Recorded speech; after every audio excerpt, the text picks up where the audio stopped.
mean, we make sure that the kids know that we are physically going to maul and get after you. We are inside zone, and it is downhill. We're not looking to stretch. So with our, and I was listening to Coach earlier, our tailback is taught that if it's inside zone, he's going to go ahead and read the outside cheek away from the center. It's downhill. It's an A-gap run. And we count. Everything that we did do in the run game came from the University of Oregon. If you can get Steve Greatwood's DVD, and if you're going to run any zone, Steve Greatwood is excellent. And we just basically stole everything the University of Oregon was doing in the run game when Chip Kelly was there. And then kind of added a little bit of Baylor philosophy to it as well. But day one, so when Coach Beckwith, this was Coach Beckwith's second year, the year before had a stud running back named Torrin Young, and now he's playing at the University of Iowa. They're an I-back gap team. And so I was fortunate to come on board, and the offensive line we had this year was 5 seniors, and they started all 14 games except one. I think it was week 8 against Edgewood. Our right guard had a sprained ankle. So we were very fortunate, but we averaged like 6'2", 220, but these guys, I mean, they fit the mentality of being downhill physical. And so that wasn't hard.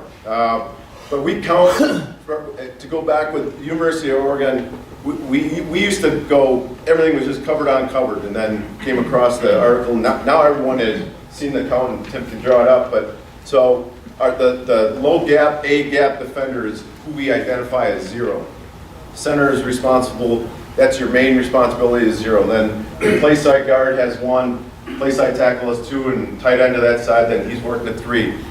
And then backside, we don't say -1, but just for purposes of and you can call it -1, we don't.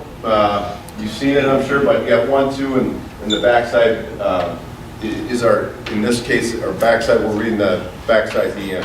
I mean, that really is that's our starting point. So we're a 4-3 defense, and when we install our offense in our inside zone, and the other thing that with our O-line, our guards and tackles are going to be as deep as they possibly can be.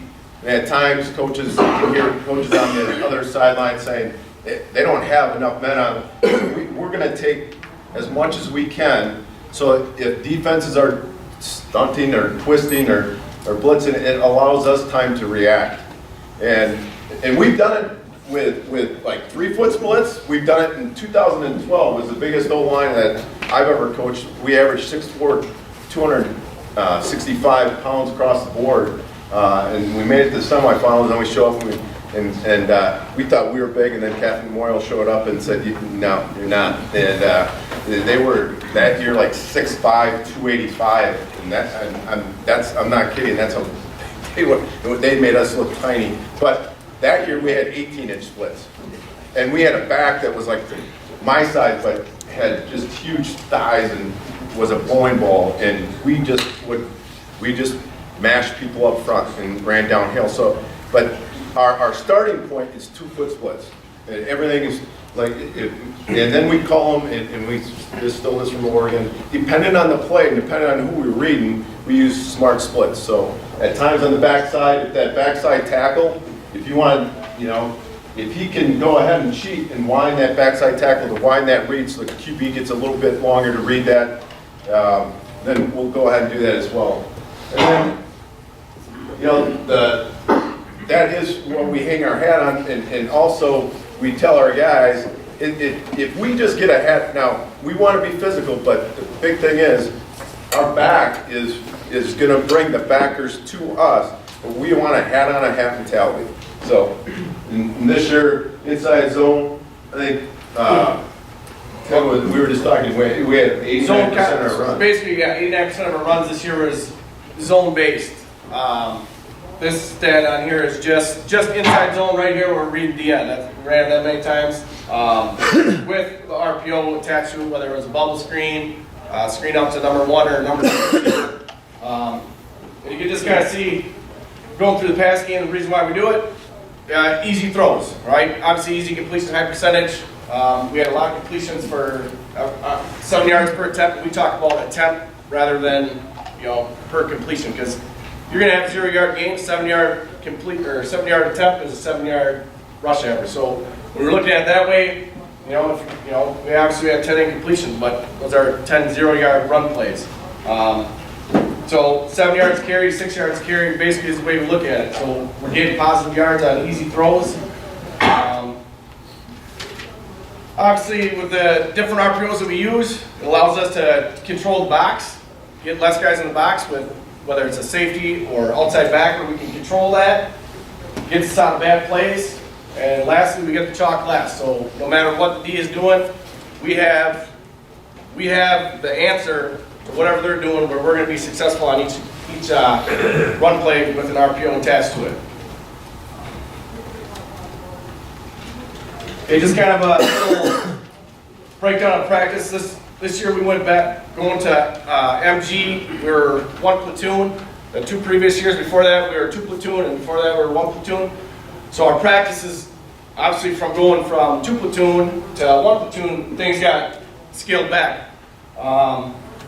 So the way we practice, and basically going through how we practice to get to where we're at with the RPOs. I'll just show, the routes on air, we're going there, and then the key drill is the actual drill that we're practicing our bubble screen, our screen number 1, all that whole deal. Typically that's between 10 to 15 minutes per practice. You can see the amount of time, there's not a lot of we don't spend a lot of time with team practice. Most of the time it's group focused, all right? Okay, so first clip we'll have up, this is just a base drawing of like what key drill would look for us. So O-line is in Indy O-line. Coach is working on all the technique stuff and also going through fronts.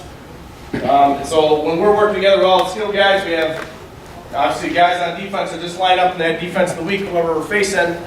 And I'll be standing behind quarterback and moving pieces, whether it's the will if you want to widen them out, okay, or make the play tighter, pre-snap, and you got multiple groups going. So our first offense would be up, second offense would be behind, ready to go. So defense will stay put, they're lined up, and then quarterback is going to know pre-snap. So pre-snap, we're going to look like this. We got safety off, say he's off 10 yards. Okay, to us that's 3-on-2 math. We like our odds. We're going to catch the snap and throw it immediately. Okay, if we get safety walk down, it's 3-on-3. They're playing tight. We're probably not going to throw it. So then our next week we go to the run game. Okay, and then, so we're doing this in practice. We're just reading the end. Okay, we'll run from there. And the last part of it would be the post snap with the attached bubble. Obviously, if let's say safety's down. Okay, we got 3-on-3. DN crashes, forces us to pull it. QB pulls it, and then he's got the option obviously to run it or throw the bubble, depending on what, say that Will would do, if he's going to leave this Z uncovered or if he's going to run with them. Okay? Here's just another same deal. Now it's a split side run. We got bubble on one side, we got an arrow attached on the back side. Okay, same thing, concept going here. We have this up, we're pre-snap. Again, we're always looking to throw first. Pre-snap, we want to take the easy 3-on-2 if we got it. Okay, so we're looking. It's open, we'll throw it. If not, then it comes back to our post-snap read, which is DN. So we got our DN there. Quarterback's going to read it. Okay, he widens with the arrow. It's easy give. If he squeezes down, then it just becomes pull. All right, and then the quarterback can pull it. And again, same with just talking about the bubble. He can pull it, keep it, or if, say, Sam plays QB, then he can go ahead and throw it out to the arrow, and it's 1-on-1.